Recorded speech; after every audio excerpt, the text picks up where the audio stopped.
नमस्कार दोस्तों। ये साइकोलॉजी के कुछ आए हुए शानदार क्वेश्चन हैं। ओल्ड इज गोल्ड होते हैं, तो चलिए मिलकर अध्ययन करते हैं। हर एक फैक्ट को समझते हुए याद करते हुए चलते हैं, क्योंकि जो ओल्ड क्वेश्चन होते हैं वहाँ से ही क्वेश्चन आते रहते हैं। अगर ओल्ड ही क्वेश्चन कर लिए जाए ना प्रीवियस क्वेश्चन पेपर, तो अपना 60% यहाँ पर 70%, 60-70% सिलेबस कंप्लीट हो जाता है। आई बात समझ में? जैसे कि बाल विकास है, कंप्यूटर है, या आईसीटी हैं, या फिर जो जितने भी सिलेबस में हैं, उनके ओल्ड क्वेश्चन निकाल लो। आई समझ में? काफ़ी क्वेश्चन सही हो जाएंगे। और उससे पता चलता है कि भाई कैसा क्वेश्चन आएगा, अपन कहाँ चल रहे हैं और अपन को क्या पढ़ने की ज़रूरत है। तो चलिए शुरू करते हैं। बाल विकास, शिक्षा एवं मनोविज्ञान। शिक्षा के 3 प्रमुख आधार हैं। जब ये आधार है भाई साहब, शिक्षक, छात्र और पाठ्यक्रम। ठीक है ना?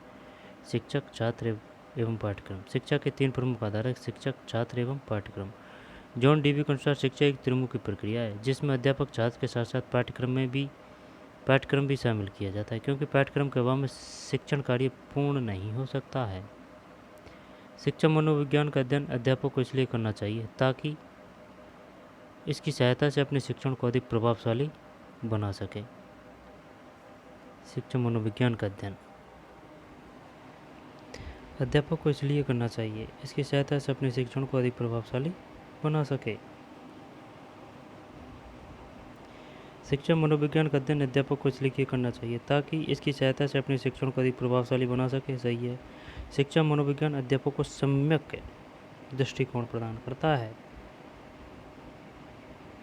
शिक्षा मनोविज्ञान अध्यापक को सम्यक दृष्टिकोण प्रदान करता है। शिक्षा मनोविज्ञान अध्यापक को छात्रों के प्रति प्रेम, सहानुभूति तथा सम्यक दर्शी व्यवहार को अपनाने में सहायता करता है। व्यवहारवाद का जनक किसे कहा जाता है? व्यवहारवाद का जनक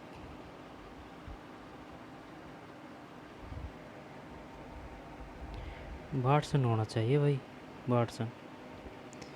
हाँ, जेबी वाटसन सही है। व्यवहारवाद का जनक जेबी वाटसन को कहा जाता है। वाटसन ने मनोविज्ञान को व्यवहार का विज्ञान के रूप में विस्तृत किया है। व्यवहारवाद की स्थापना वाटसन द्वारा 1913 में की गई थी। वाटसन का मानना था कि मनोविज्ञान एक वस्तुनिष्ठ तथा प्रयोगात्मक मनोविज्ञान है, अतः इसकी विषय वस्तु सिर्फ व्यवहार हो सकता है, चेतन नहीं, क्योंकि सिर्फ व्यवहार का ही अध्ययन वस्तुनिष्ठ एवं प्रयोगात्मक ढंग से हो सकता है। वाटसन के व्यवहारवाद ने उद्दीपक अनुक्रिया को जन्म दिया है।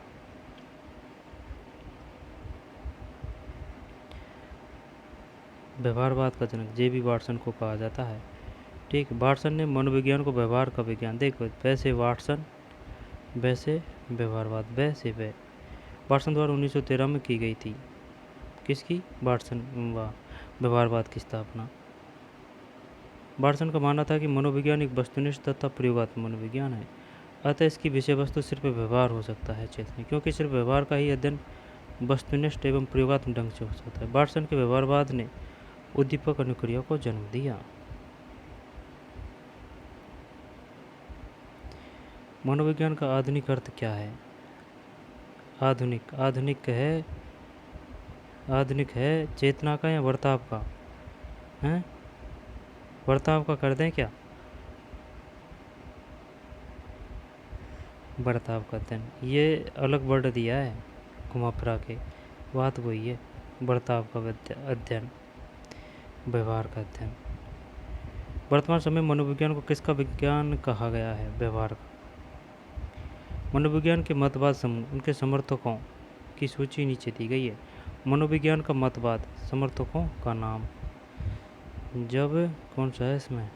बी है, यानी कि 2 3 4 1, 2 3 4 1, 2 3 4 1।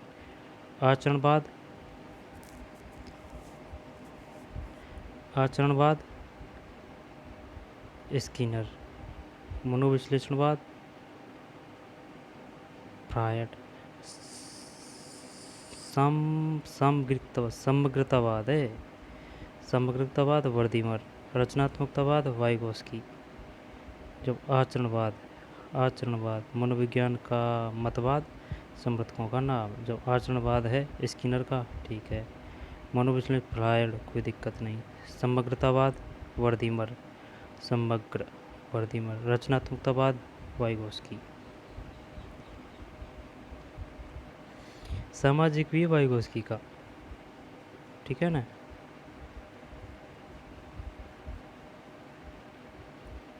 आचरणवाद स्किन, मनोविश्लेषणवाद प्रायर, समग्रतावाद वर्दीमर, रचनात्मकतावाद वाइगोस्की। निम्न में से कौन सा अनौपचारिक शिक्षा का स्रोत नहीं है? बी, कक्षा शिक्षण के माध्यम से दी जाने वाली शिक्षा। निम्न में से कौन सा अनौपचारिक शिक्षा का स्रोत नहीं है? ये नहीं है, अनौपचारिक की पूछ रहा है ना। जब अभिभावकों द्वारा दी गई शिक्षा है, मित्र समूह द्वारा दी गई शिक्षा है, पड़ोसी द्वारा दी गई शिक्षा है। आगे चलते हैं। कक्षा शिक्षण के माध्यम से दी जाने वाली शिक्षा अनौपचारिक शिक्षा का स्रोत नहीं है, यह औपचारिक शिक्षा का एक स्रोत है। अनौपचारिक शिक्षा में किसी चीज़ की निश्चितता नहीं होती, इसलिए इसे अनियमित, आकस्मिक और अनियोजित शिक्षा भी कहा जाता है। विशेषता, यह शिक्षा अनियमित, अव्यवस्थित, अनिश्चित एवं आकस्मिक होती है। इसे व्यक्ति, परिवार, समुदाय, पड़ोस, समाज आदि से प्राप्त करता है। यह सरल स्वाभाविक जीवन से संबंधित होती है। क्या अनौपचारिक शिक्षा की बात है? यह सरल स्वाभाविक जीवन से संबंधित होती है। इसके उद्देश्य पूर्व निर्धारित नहीं होते। इसमें किसी प्रकार की परीक्षा या मूल्यांकन की आवश्यकता नहीं होती। यह शिक्षा आजीवन चलती रहती है। अनौपचारिक शिक्षा के साधन परिवार, समुदाय, मित्र मंडली, धर्म, समाज, खेल का मैदान इत्यादि। एक स्वस्थ शरीर में स्वस्थ मन का बसना किसने परिभाषित किया? अरस्तु है। झारखंड टेट में आया है अरस्तु। एक स्वस्थ शरीर में स्वस्थ मन का बसना।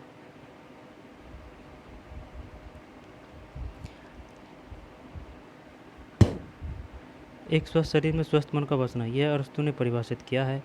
अरस्तु के अनुसार शिक्षा स्वस्थ शरीर में स्वस्थ मन का निर्माण करती है। यह व्यक्ति की क्षमता को बढ़ाती है, विशेषकर मानसिक शक्ति को, जिससे वह परम सत्य, अच्छाई और सौंदर्य का आनंद लेने योग्य हो सके। अस्तित्ववाद के अनुसार शिक्षा का प्राथमिक उद्देश्य है एक व्यक्ति को तैयार करना जो स्वयं निर्णय लेता है। अस्तित्ववाद के अनुसार शिक्षा का प्राथमिक उद्देश्य है एक व्यक्ति को तैयार करना जो स्वयं निर्णय लेता है।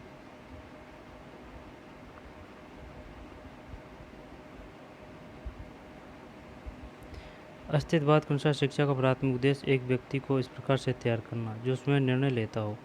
किसी एक व्यक्ति को शारीरिक, मानसिक, बौद्धिक रूप से तैयार करने के बाद ही पता चल पाएगा कि निर्णय लेने को तैयार है या नहीं। अगर व्यक्ति सही निर्णय लेने की क्षमता विकसित हो गई है तब वह अस्तित्ववाद के अनुसार शिक्षा प्राथमिक उद्देश्यपूर्ण हुआ माना जाएगा। शिक्षा एक पुनर्गठित और पुनः निर्मित अनुभव है जो होता है। पता नहीं भाई। शिक्षा एक पुनर्गठित और पुनर्निर्मित अनुभव है जो होता है। क्या करें इसमें?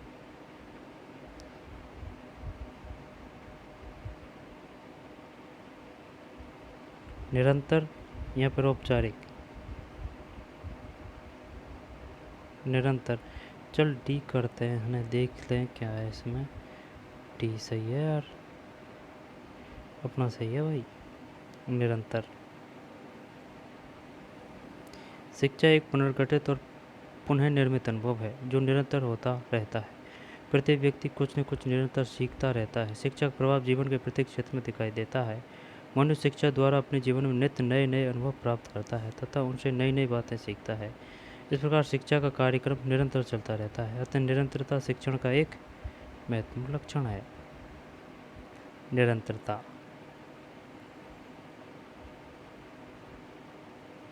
व्यवहारवाद निम्न से किस व्यवहार के अध्यापन पर बल देता है? व्यवहारवाद। केवल आंतरिक व्यवहार, केवल बाह्य व्यवहार, दोनों आंतरिक एवं बाह्य व्यवहार, इनमें से कोई नहीं।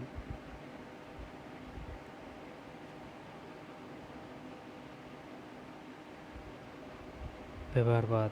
व्यवहारवाद से होगा शायद, भी है यार। व्यवहारवाद निम्न से किस व्यवहार के अध्यापन पर बल देता है?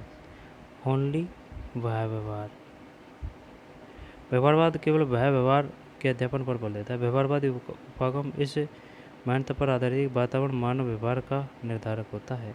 एक व्यक्ति एक परिस्थिति विशेष में क्या अनुक्रिया व्यवहार करता है, यह इस पर निर्भर है कि पिछले समान परिस्थितियों में उसके व्यवहार का परिणाम क्या रहा है। व्यवहारवादियों का मत है कि मानव व्यवहार निरीक्षण योग्य एवं मापनीय होना चाहिए।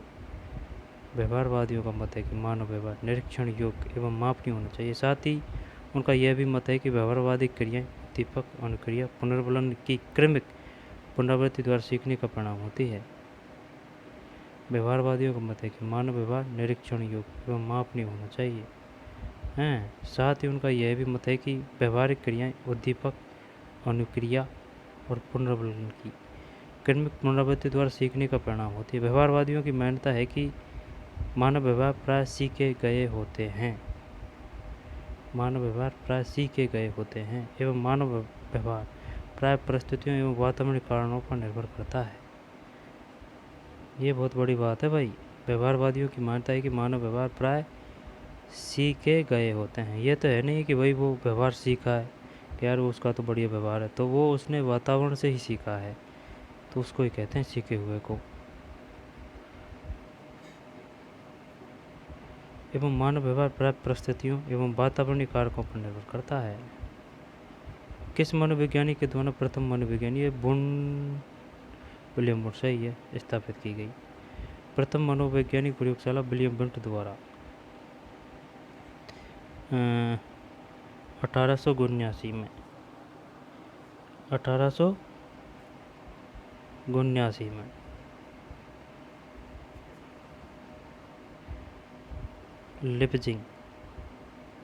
लिपजिंग जर्मनी में स्थापित की गई, जिसमें उन्होंने अपने सहयोगियों के साथ प्रत्यक्षण संवेदना तथा संवेग जैसी प्रमुख मानसिक क्रियाओं का अध्ययन किया। लिपजिंग की प्रयोगशाला में बुंट तथा उनके सहयोगियों ने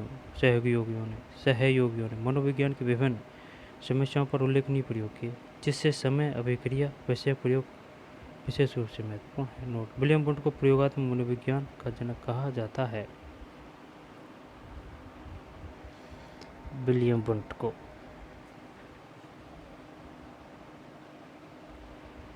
प्रयोगात्मक मनोविज्ञान का जनक कहा जाता है। बुंट ने मनोविज्ञान की कार्यशाला कब शुरू की? 79 है ना, 7/9/1800। यह परिभाषा किसकी? मनोविज्ञान शिक्षा का आधारभूत विज्ञान है।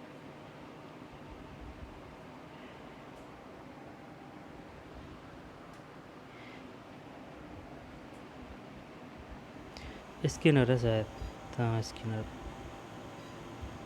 स्किनर के अनुसार मनोविज्ञान शिक्षा का आधारभूत विज्ञान है। पीएफ स्किनर 1904 से 1990, यानी कि ये जो है भाई साहब 86 साल। क्रिया प्रसूत अनुबंधन के सिद्धांत को विकसित करने के लिए जाने जाते हैं, जो व्यवहार को बदलने के लिए पुनर्वलन या परिणामों का उपयोग करते हैं। उनके शब्दों में शिक्षा मनोविज्ञान अपना अर्थ शिक्षा से जो सामाजिक प्रक्रिया है और विज्ञान से जो व्यवहार संबंधी विज्ञान है के तत्व को ग्रहण करता है। 1904 से 1990। स्किनर क्रिया प्रसूत क्रिया में ये बड़ा रहे ना, ये रे स्किनर ऐसे याद किया है। स्किनर क्रिया प्रसूत सिद्धांत को विकसित करने के लिए जाने जाते हैं, जो व्यवहार को बदलने के लिए पुनर्वलन या परिणामों का उपयोग करते हैं। उनके शब्दों में शिक्षा मनोविज्ञान अपना अर्थ शिक्षा से जो सामाजिक प्रक्रिया है और विज्ञान से जो व्यवहार संबंधी विज्ञान है के तत्व को ग्रहण करता है। शिक्षा मनोविज्ञान सहायक है।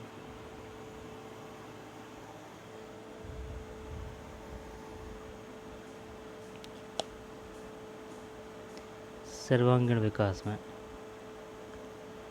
शिक्षा मनोविज्ञान विज्ञान की एक शाखा है, जिसमें मनोविज्ञान के सिद्धांतों, नियमों, विधियों का उपयोग शिक्षा के क्षेत्र में किया जाता है। जैसे स्किनर के अनुसार शिक्षा मनोविज्ञान के क्षेत्र में उन सभी ज्ञान और विधियों को शामिल किया जाता है जो सीखने की प्रक्रिया में अधिक अच्छी प्रकार समझने और अधिक कुशलता से निर्देशित करने के लिए आवश्यक है।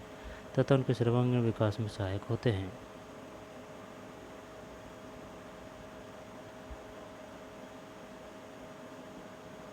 क्वेश्चन को अगर खुद करें ना, जब वो ज़्यादा और अच्छी तरह से याद रहता है।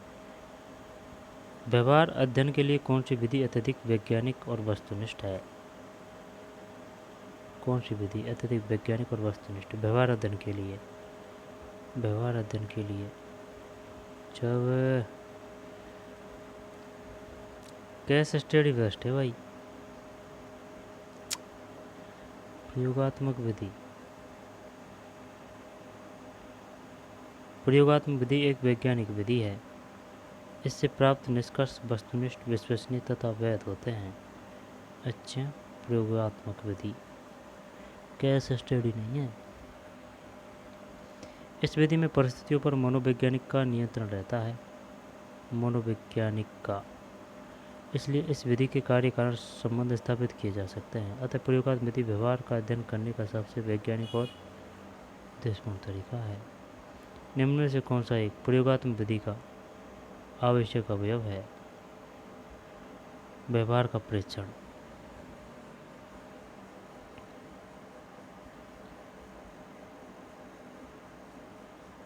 व्यवहार का परीक्षण।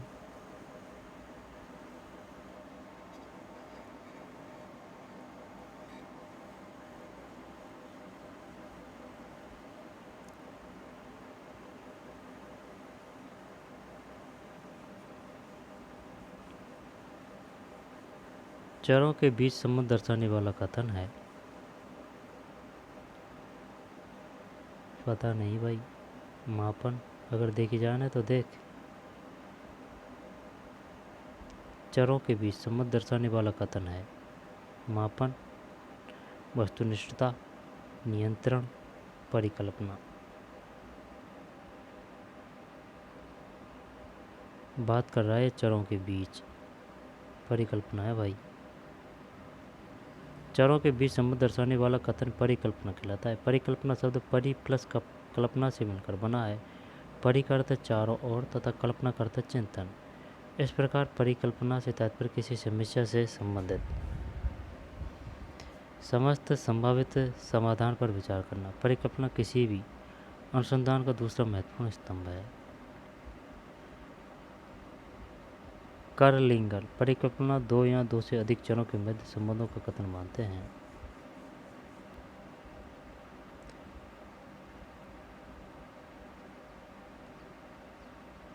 तो दोबारा देख लेते हैं। चरों के बीच संबंध दर्शाने वाला कथन परिकल्पना कहलाता है। परिकल्पना शब्द परि प्लस कल्पना से मिलकर बना है। परि का अर्थ चारों ओर तथा कल्पना का अर्थ है चिंतन। इस प्रकार परिकल्पना से तात्पर्य किसी समस्या से संबंधित समस्त संभावित समाधान पर विचार करना। परिकल्पना किसी भी अनुसंधान का दूसरा महत्वपूर्ण स्तंभ है। कर्लिंगर नाम है। परिकल्पना परिभाषा है इसकी परिकल्पना के बारे में। परिकल्पना दो या दो से अधिक चरों के मध्य संबंधों का कथन मानते हैं। मेक क्वीन परिकल्पना दो या अधिक चरों के कार्यक्षम संबंधों का परीक्षण योग्य कथन है। कर्लिंगर, मैकगुइन।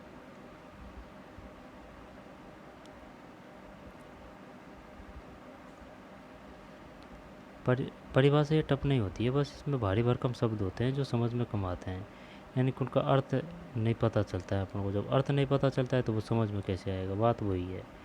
जैसे कि हिंदी पढ़ते समय और इंग्लिश पढ़ते समय। परिकल्पना दो या अधिक चरों के कार्यक्षम संबंधों का परीक्षण योग्य कथन है। लुंडबर्ग परिकल्पना एक प्रयोग संबंधी सामान्यीकरण है जिसकी वैधता की जांच होती है। अपने मूल रूप में परिकल्पना एक अनुमान अथवा काल्पनिक विचार हो सकता है जो आगे के अनुसंधान के लिए आधार होता है।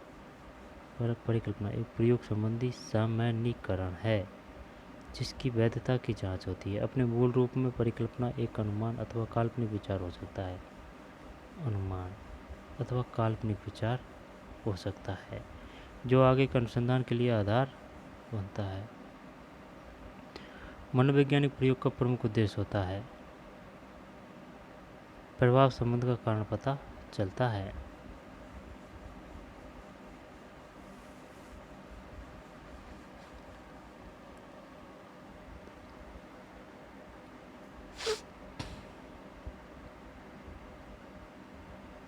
प्रभाव, प्रभाव संबंध का कारण पता चलता है। प्रभाव, प्रभाव मतलब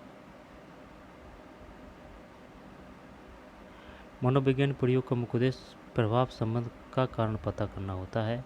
निसंदेह मनोविज्ञान प्रयोग की एक प्रमुख विधि प्रयोगात्मक विधि है। इस विधि के प्रयोग की विशेषता है कि इसकी सहायता से प्राप्त प्रश्नों का विश्लेषण करके प्रभाव कार्य कारण का संबंध स्थापित करना होता है। प्रयोगात्मक विधि में परिस्थितियों को नियंत्रित करके व्यवहार का अवलोकन किया जाता है।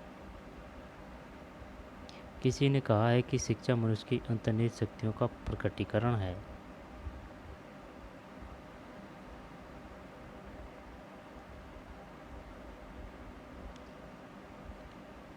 अंतर्निहित, विवेकानंद है।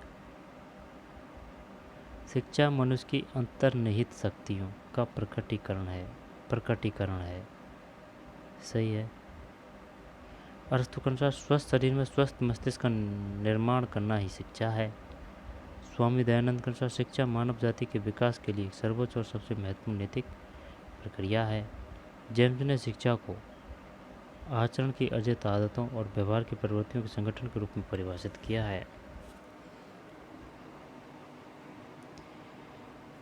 अरस्तु की परिभाषा ना, स्वामी दयानंद के अनुसार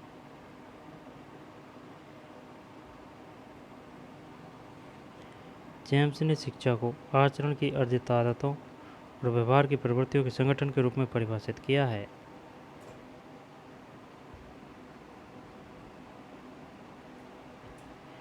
आचरण की अर्जित आदतों और व्यवहार की प्रवृत्तियों के संगठन के रूप में परिभाषित किया है। व्यवहार अध्ययन की सबसे पुरानी विधि है। व्यवहार ये है अंतर्दर्शन विधि। व्यवहार अध्ययन की सबसे पुरानी विधि है अंतर्दर्शन विधि।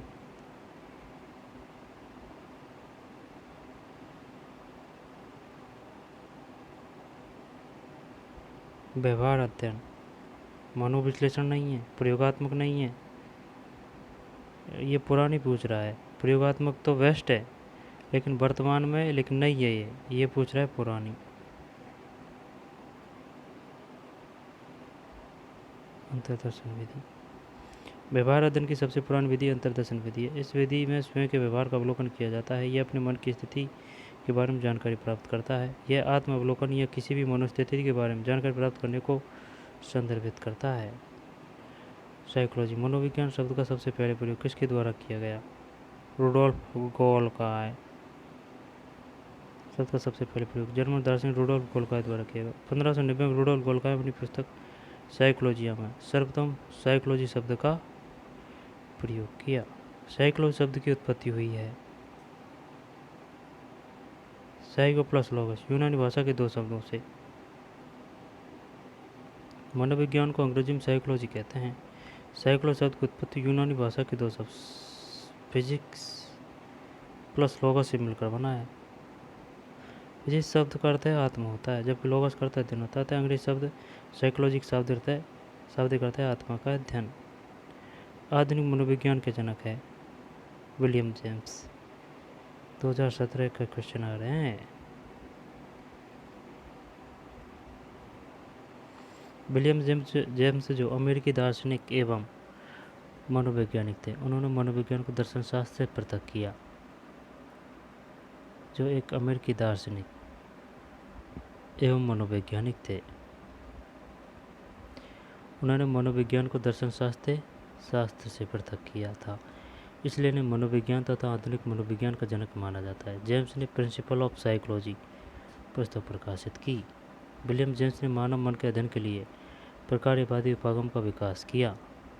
प्रकारवादियों ने इस बात पर ध्यान केंद्रित किया कि व्यवहार लोगों को अपनी आवश्यकताओं की पूर्ति करने योग्य कैसे बनाता है। जेम्स के अनुसार वातावरण से अंतःक्रिया करने वाली मानसिक प्रक्रियाओं के एक सतत धारा के रूप में चेतना को मनोविज्ञान का मूल स्वरूप स्थापित करता है। शिक्षा मनोविज्ञान शिक्षा का विज्ञान है। यह परिभाषा किसके द्वारा दी गई? आधुनिक मनोविज्ञान के जनक William James. Principle of psychology पुस्तक किसकी है? विलियम जेम्स की। विलियम जेम्स ने मानव मन के अध्ययन के लिए प्रकारवादी उपागम का विकास किया। प्रकारवादियों ने इस बात पर ध्यान केंद्रित किया कि व्यवहार लोगों को अपनी आवश्यकताओं की पूर्ति करने योग्य कैसे बनाता है। जेम्स के अनुसार वातावरण से अंतःक्रिया करने वाले मानसिक प्रक्रियाओं की एक सतत धारा के रूप में चेतना को मनोविज्ञान का मूल स्वरूप स्थापित करता है। शिक्षा मनोविज्ञान शिक्षा का विज्ञान है। यह परिभाषा किसके द्वारा दी गई?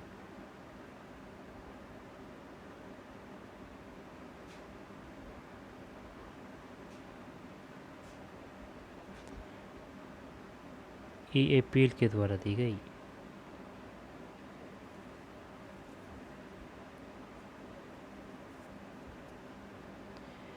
शिक्षा मनोविज्ञान शिक्षा का विज्ञान है। यह परिभाषा E.A. पील के द्वारा दी गई है। E.A. पील E.A. पील ने बताया कि मनोविज्ञान के सिद्धांतों का शिक्षण प्रक्रिया में इस्तेमाल करना और शैक्षिक समस्याओं के समाधान में प्रयोग करना शिक्षा मनोविज्ञान के क्षेत्र को परिभाषित करता है। शिक्षा मनोविज्ञान शिक्षा की समस्याओं का विवेचन, विश्लेषण एवं समाधान करता है, अतः शिक्षा मनोविज्ञान शिक्षा का विज्ञान है। दोबारा देख लें, शिक्षा मनोविज्ञान शिक्षा का विज्ञान है। यह परिभाषा E.A. पील के द्वारा दी गई है।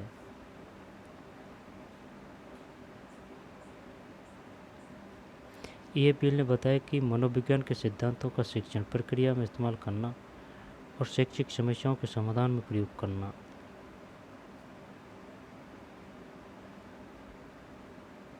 शिक्षा मनोविज्ञान क्षेत्र को परिभाषित करता है।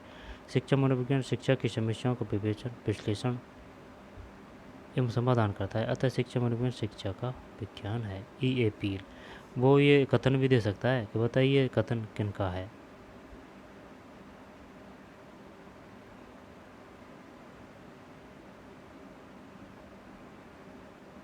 एक शिक्षक अपने विद्यार्थियों की क्षमताओं को समझने का प्रयास कर रहा है। उसके इस उद्देश्य से निम्न में कौन सा क्षेत्र संबंधित है? शैक्षिक मनोविज्ञान। अब क्वेश्चन ऐसे नहीं आते हैं यार, अलग आते हैं अब।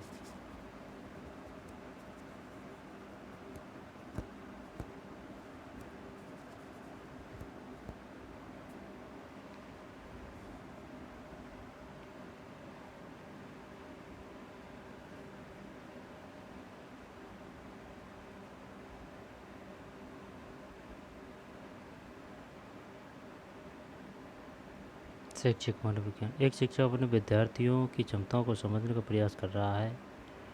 उसके इस उद्देश्य से शैक्षिक मनोविज्ञान का क्षेत्र संबंधित, क्योंकि शिक्षा मनोविज्ञान के अंतर्गत बालक व्यवहार, योग्यता, क्षमता, अधिगम शैली, विकास प्रक्रिया, रुचि, अभिप्रेरणा, आवश्यक चिंतन, अवदान आदि के विषय में अध्ययन करता है। शिक्षा मनोविज्ञान का मुख्य उद्देश्य शिक्षकों के आवश्यक कौशल तथा क्षमताओं को इस लायक बनाना है कि वे विभिन्न शैक्षिक स्तरों पर शिक्षार्थियों के व्यवहार को समझ सके, नियंत्रित कर सके तथा उसके बारे में पूर्व कथन कर सके। जबकि शैक्षिक समाजशास्त्र, सामाजिक दर्शन तथा माध्यम मनोविज्ञान के क्षेत्र के विद्यार्थियों की क्षमताओं को समझने के प्रयास से संबंधित नहीं है, अतः विकल्प डी सही है।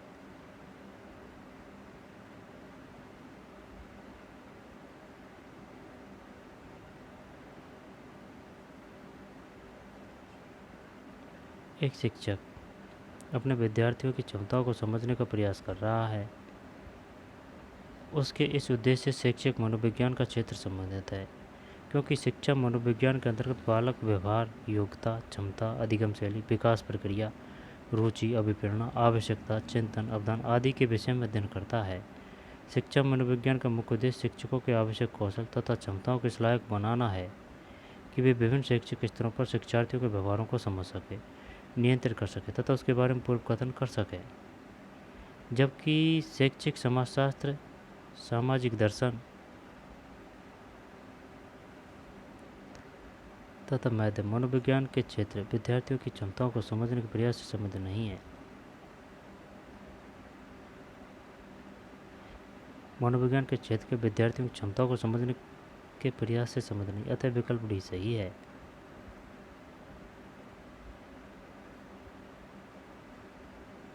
डी है भाई, शैक्षिक मनोविज्ञान है। निम्नलिखित में से किसका अध्ययन मनोविज्ञान एवं शिक्षण शास्त्र के प्रतिच्छेद बिंदु पर स्थित है? प्रतिच्छेद मतलब इनमें में से किसका अध्ययन मनोविज्ञान एवं शिक्षण शास्त्र के प्रतिच्छेद बिंदु पर स्थित है?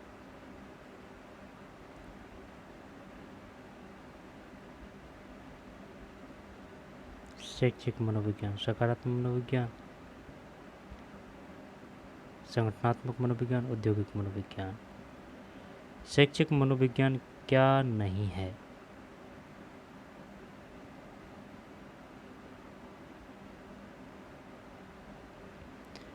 आदर्शमूलक विज्ञान। शैक्षिक मनोविज्ञान क्या नहीं है? आदर्शमूलक विज्ञान नहीं है। जबकि व्यवहारिक विज्ञान, प्रयुक्त विज्ञान, सामाजिक विज्ञान।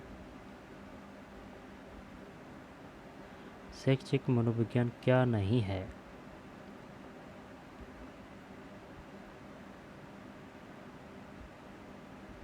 शैक्षिक मनोविज्ञान आदर्शमूलक विज्ञान नहीं है। यह व्यवहारिक विज्ञान, प्रयुक्त विज्ञान तथा सामाजिक विज्ञान है।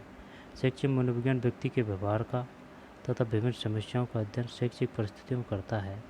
यह अध्ययन एक विधि से किया जाता है। विधि का अर्थ उस प्रणाली या तरीके से है जिसकी सहायता से व्यक्ति के व्यवहार का अध्ययन, विश्लेषण और व्याख्या करके एक निष्कर्ष पर पहुंचा जाता है। शिक्षा मनोविज्ञान भी अपनी विभिन्न समस्याओं का अध्ययन एवं समाधान करने के लिए वैज्ञानिक विधियों का प्रयोग करता है। परंतु शिक्षा मनोविज्ञान में किसी पदार्थ विज्ञान की भांति अध्ययन की वैज्ञानिक प्रणालियों को कठोरता से लागू नहीं किया जा सकता। कठोरता से, क्योंकि यहाँ अध्ययन की वस्तु जीवित शरीरधारी विद्यार्थियों का शैक्षिक व्यवहार होता है। अध्ययन की वैज्ञानिक प्रणालियों को कठोरता से लागू नहीं किया जा सकता, क्योंकि यहाँ अध्ययन की वस्तु जीवित शरीरधारी शिक्षार्थी का शैक्षिक व्यवहार होता है। व्यवहार की व्याख्या में सूचना के प्रक्रम को आधार बनाया गया है।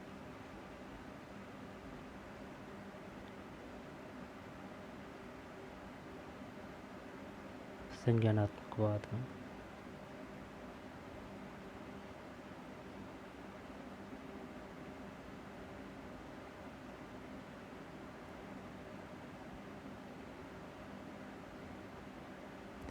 संज्ञानात्मकता के भीतर एक विशेष रूप से प्रभावशाली वर्तमान सूचना प्रसंस्करण प्रक्रम का सिद्धांत रहा है, जो मानव मन की तुलना कंप्यूटर के साथ विस्तृत मॉडल से करता है, जो संज्ञानात्मक प्रक्रियाओं के कामकाज की व्याख्या करते हैं और वे व्यवहार का निर्धारण कैसे करते हैं। सूचना प्रक्रम का सिद्धांत मनोवैज्ञानिक मॉडलों का एक समूह है।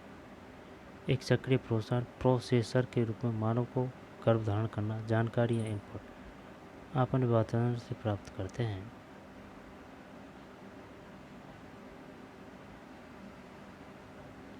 मानवतावाद बल देता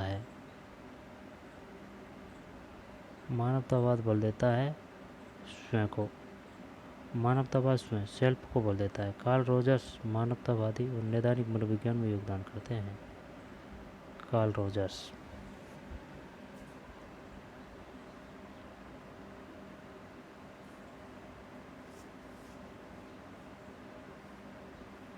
रोजर्स मानवतावादी और नैदानिक मनोविज्ञान में योगदान करते हैं।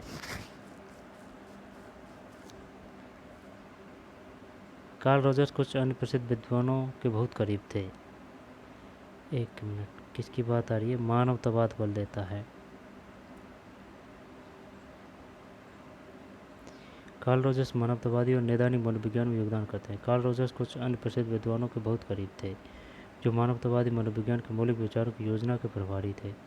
उपचारण क्षेत्र में काम करने वाले एक और प्रभावशाली मानवतावादी मनोविज्ञान का मानना था कि लोग मूल रूप से अच्छे हैं। वे खुद को वास्तविक बनाने की क्षमता को पूरा करने के लिए प्रेरित होते हैं, और यह कि वे अपने स्वयं के व्यवहार को चुनने की क्षमता रखते हैं। निम्नलिखित में से कौन सा मिलर तथा डोलार्ड द्वारा प्रदत्त अनुकरणात्मक व्यवहार का प्रकार नहीं है? संबंधात्मक व्यवहार।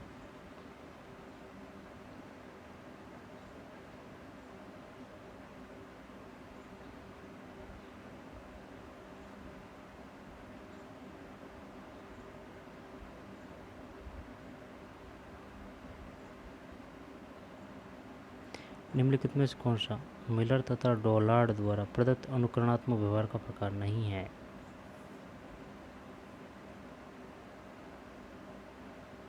सहसंबंधात्मक व्यवहार मिलर तथा डोलार्ड द्वारा प्रदत्त अनुकरणात्मक व्यवहार का प्रकार नहीं है।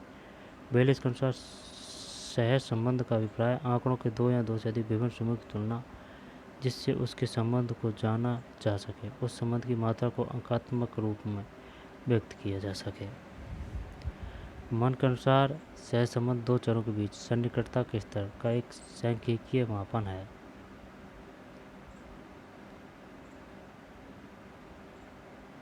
जब एक ही विषय के विकास का अध्ययन अधिक समय तक किया जाता है, इस अध्ययन को कहते हैं।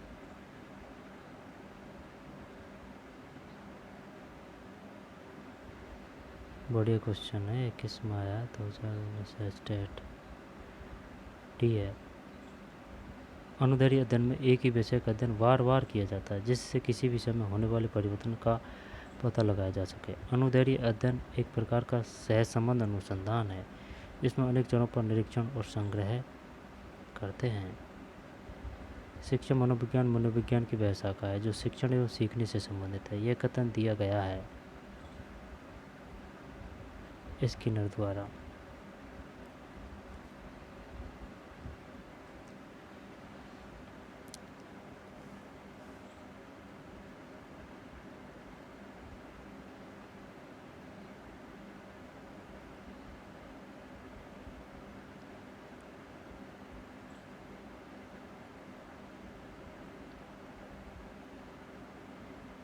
स्किनर द्वारा ये तो देख लिया अपन ने, वरना आप बता। शिक्षा मनोविज्ञान की वह शाखा है। बात आ रही है शिक्षा मनोविज्ञान की जो शिक्षण एवं सीखने से संबंधित है। यह कथन दिया गया है बी स्किनर द्वारा। शिक्षा मनोविज्ञान की वह शाखा है जो शिक्षण एवं सीखने से संबंधित है। यह कथन स्किनर द्वारा दिया गया है क्योंकि यह उन कारकों और स्थितियों के बारे में गहन अध्ययन करता है जो सीखने को प्रभावित करते हैं। यह कक्षा में आने वाली समस्याओं के समाधान के लिए मनोविज्ञान के सिद्धांतों का अनुप्रयोग है।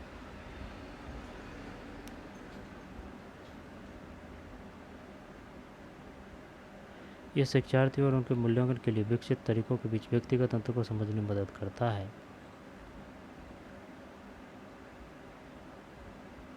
ठीक है ना, प्रभावित करते हैं। यह कक्षा में आने वाली समस्याओं के समाधान के लिए मनोविज्ञान के सिद्धांतों का अनुप्रयोग है। निम्नलिखित में से कौन सा मनोवैज्ञानिक व्यवहारवाद से संबंधित नहीं है? फ्रायड नहीं है, वाटसन है, हल है, स्किनर है। मनोवैज्ञानिक व्यवहारवाद से संबंधित नहीं है। कुछ नहीं आता है भाई, पढ़ रहे हैं बस। फ्रायड मनोविश्लेषणवाद है। ये पूछ रहा है मनोवैज्ञानिक व्यवहारवाद से संबंधित नहीं है, जबकि वाटसन है, स्किनर है, हल है व्यवहारवाद। वह से व्यवहार, वैसे वाटसन। फ्रायड मनोवैज्ञानिक व्यवहारवाद से संबंधित नहीं है, जबकि वाटसन, स्किनर, हल मनोवैज्ञानिक व्यवहारवाद से संबंधित है। मनोविश्लेषिक परिप्रेक्ष्य का विकास सिगमंड फ्रायड के द्वारा किया गया था। मनोविश्लेषिक परिप्रेक्ष्य में व्यवहार एवं मानसिक प्रक्रियाओं को समझने एवं व्याख्या करने में अचेतन, अभिप्रेरक तथा शेष अवस्था व पूर्व बाल्यावस्था की अनुभूतियों पर अधिक ध्यान दिया जाता है। इस विचारधारा के अनुसार मानव व्यवहार का प्रमुख निर्धारक उसका अचेतन होता है, जबकि व्यवहारवादी परिप्रेक्ष्य ही मान्यता है कि प्राणी के व्यवहार का निर्धारण वस्तुतः अधिगम, अनुभव तथा वातावरण कारणों के द्वारा होता है। सुन मेरी बात। इस विचारधारा के अनुसार मानव व्यवहार का प्रमुख निर्धारक उसका अचेतन होता है, जबकि व्यवहारवादी परिप्रेक्ष्य की मान्यता है कि प्राणी के व्यवहार का निर्धारण वस्तुतः अधिगम, अनुभव तथा वातावरण कारकों के द्वारा होता है। सही है। शिक्षा मनोविज्ञान की विषय वस्तु निम्न में से किन मुख्य कारकों के आसपास घूमती है?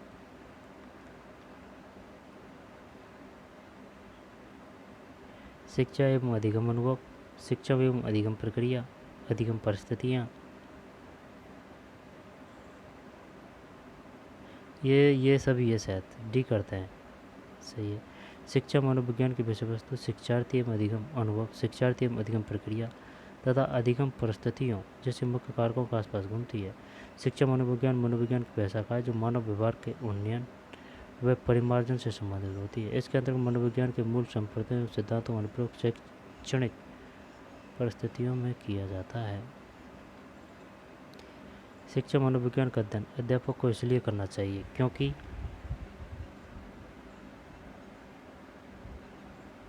इसकी सहायता से अपने शिक्षण को अधिक प्रभावशाली बना सके।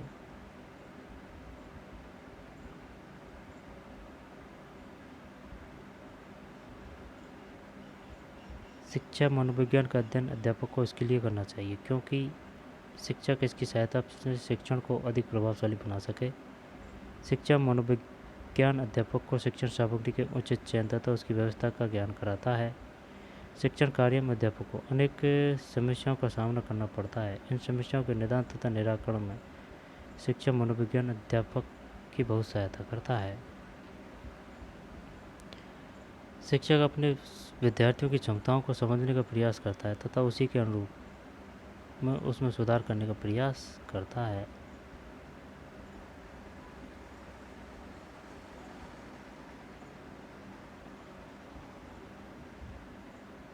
एक शिक्षक को अपने विद्यार्थियों की क्षमताओं को समझने का प्रयास करना चाहिए। निम्नलिखित में से कौन सा क्षेत्र इस उद्देश्य के साथ संबंध है?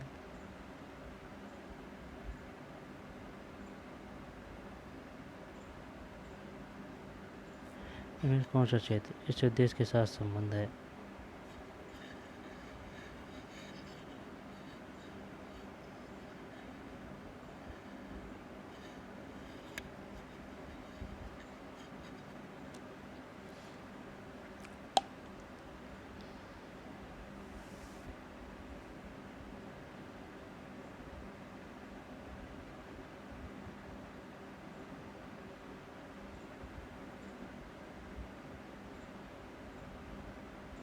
एक शिक्षक को अपने शिक्षार्थियों की क्षमताओं को समझने का प्रयास करना चाहिए। निम्नलिखित में से कौन सा क्षेत्र इस उद्देश्य के साथ संबंध है? शिक्षा मनोविज्ञान।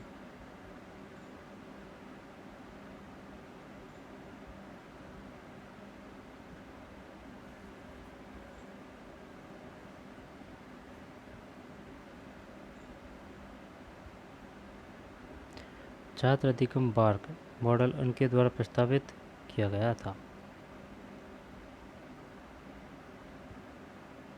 नील फ्लेमिंग। छात्र अधिगम का वार्क मॉडल नील फ्लेमिंग द्वारा प्रस्तावित किया गया था।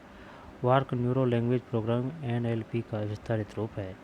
वार्क मॉडल 1987 में लंकन विश्वविद्यालय में किए गए शोध कार्य के माध्यम से लॉन्च किया गया।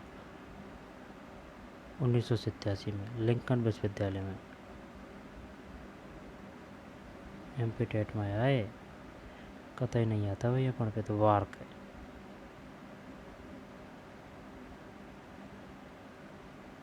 नील फ्लेमिंग।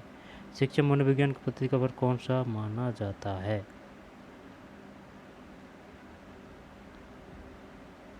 1920 1900।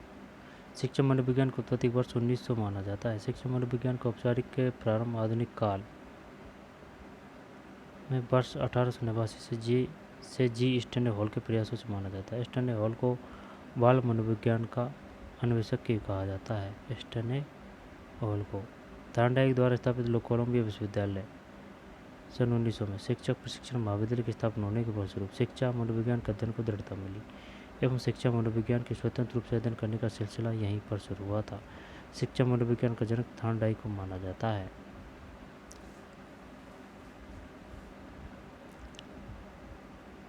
थॉर्नडाइक द्वारा स्थापित कोलंबिया विश्वविद्यालय सन 1900 में शिक्षक प्रशिक्षण महाविद्यालय की स्थापना होने के फलस्वरूप शिक्षा मनोविज्ञान के अध्ययन को दृढ़ता मिली एवं शिक्षा मनोविज्ञान के स्वतंत्र रूप से अध्ययन करने का सिलसिला यहीं पर शुरू हुआ था। शिक्षा मनोविज्ञान का जनक थॉर्नडाइक को माना जाता है। किसको माना जाता है? थॉर्नडाइक को। शिक्षा मनोविज्ञान का संबंध किससे नहीं है?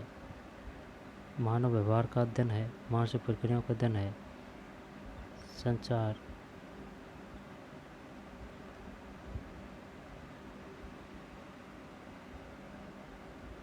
ये होना चाहिए वही डी, सही है। शिक्षा मनोविज्ञान का संबंध संचार माध्यमों का अध्ययन से नहीं है। शिक्षा मनोविज्ञान वह शाखा है जो शिक्षा का मनोविज्ञान रूप में अध्ययन कराती है। इसका संबंध मानव के व्यवहार, मानसिक प्रक्रियाओं, सीखने के तरीकों, व्यक्ति और समायोजन, व्यक्तिगत विभिन्नताओं, पाठ का निर्माण, अध्ययन विधियाँ, मापन एवं मूल्यांकन आदि से संबंधित है। जबकि संचार माध्यमों का अध्ययन सूचना एवं संचार प्रौद्योगिकी के अंतर्गत किया जाता है। तो चलिए मिलते हैं नए वीडियो में। धन्यवाद।